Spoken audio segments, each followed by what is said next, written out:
You need reset in able to overcome spiritual stagnation. There are certain people that have been at one spot for the past 10 years. All they need is one inspiration, but they can't get it. If they were able to catch that one inspiration, their life would have shifted. And so they are there, and they are laboring with all their might. You know, when you are stagnated, it's like standing in mud.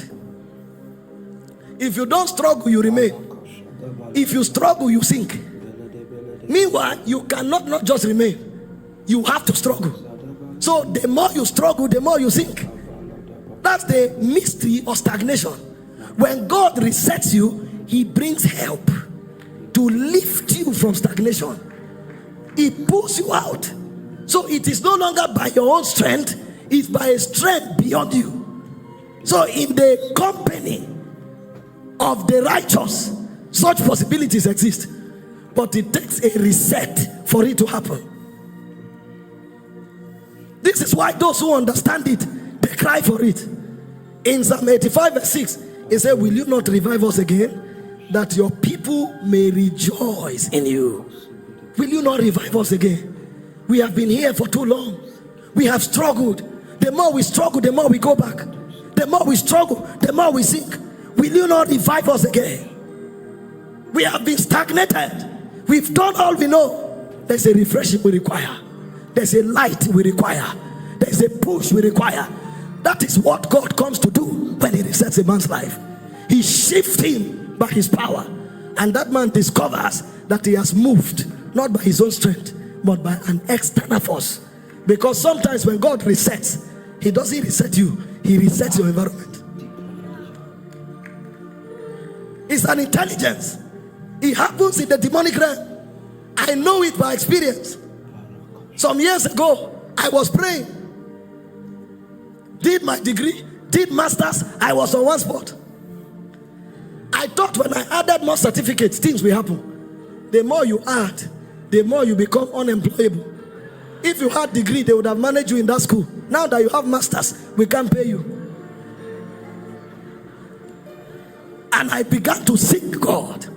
Help, Lord, help, Lord. I was praying in my room, and suddenly my eyes opened. The walls vanished, and I saw two creatures. One had several horns, another one looked like a man that was exhumed from the grave. What is this? He said, these are the princes that control the outcome of the destiny of your family.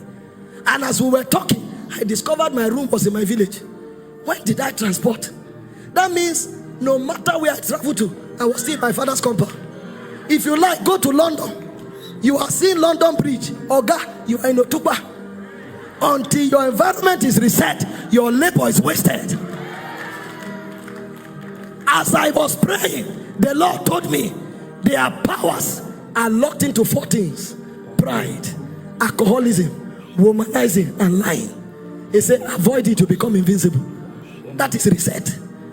I was still a HOD teaching in the lab when calls began to come from the nations. The question is, where were these people? They couldn't see me. I was covered. But when the environment was reconstructed, I became visible. In 1 month, I received what I couldn't earn in 1 year. I now discovered I was in the wrong place. I went to the vice principal and appreciated him. You know, you guys have been very nice, but it's time. I began to talk like a big man. I begin to sense my reality. I'm not a chemistry teacher. I'm an answer to a generation.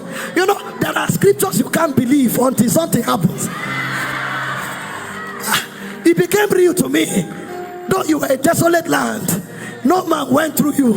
I have made you an eternal excellency, the joy of many generations. When I came to the school, suddenly the school became small. Is it the big school? When I entered my lab, it was like a box, because my account was swollen up.